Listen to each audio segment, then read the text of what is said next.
नमस्कार मंडळी, कांचन ब्लॉग्समध्ये तुम्हा सगळ्यांचं स्वागत आहे। आज आपण बघणार आहोत मटर पनीरची घरी रेस्टॉरंट स्टाईलने भाजी कशी बनवायची।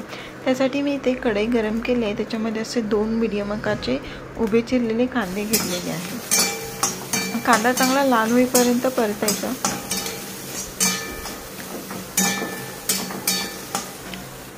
कांदा थोडासा भाजला की त्याच्यामध्ये एक मीडियम साइजचा टोमॅटो असे काप करून घेतलेला आहे। तो पण एकसारखा परतत राहायचा 2-3 मिनिटं।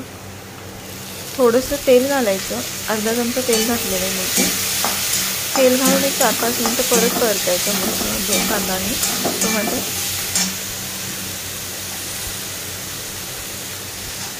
नंतर त्याच्यामध्ये 4-5 लसणाच्या पाकळ्या घालायच्या, 2-3 आल्याचे तुकडे घालायचे आणि परतायचे। 4-5 काजू घातलेले आहेत, ते पण परतून घ्यायचे।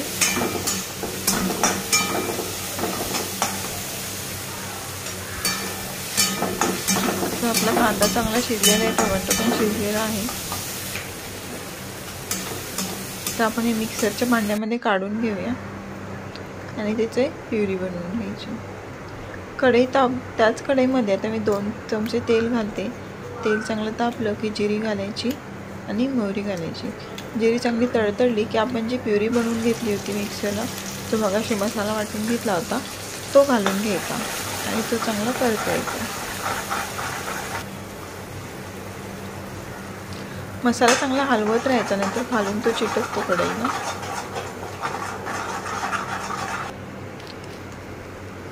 मसाला चांगला आपला तेलामध्ये शिजला की त्याच्यामध्ये इथे माझ्याकडे काश्मीरी मसाला आहे, किचन किंग मसाला आहे, तो घालून घेते।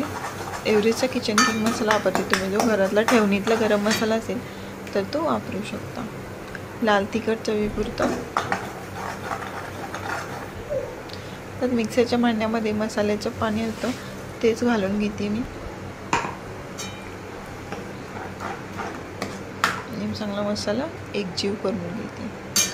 पाण्याची कन्सिस्टन्सी तुम्ही तुमच्या आवडीनुसार कमी जास्त करू शकता।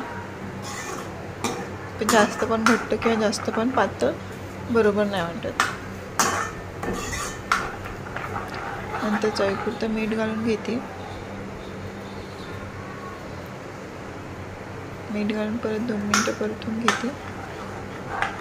मीठ चांगलं मिक्स झालं की इथं माझ्याकडे फ्रोझन मटर आहे, ते घालून घेते आणि 2-3 मिनिटं शिजवून घेते।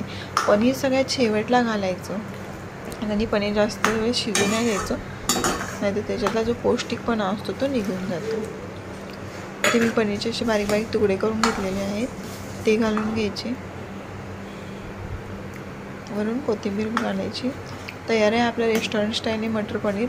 रेसिपी आवडल्यास कमेंट करून नक्की सांगा। चॅनलला नवीन असल्यास शेअर करा, सबस्क्राईब करायला विसरू नका। हा मटर पनीर भातासोबत, चपातीसोबत, पराठ्यासोबत एकदम मस्त लागतो। नक्की ट्राय करा। धन्यवाद।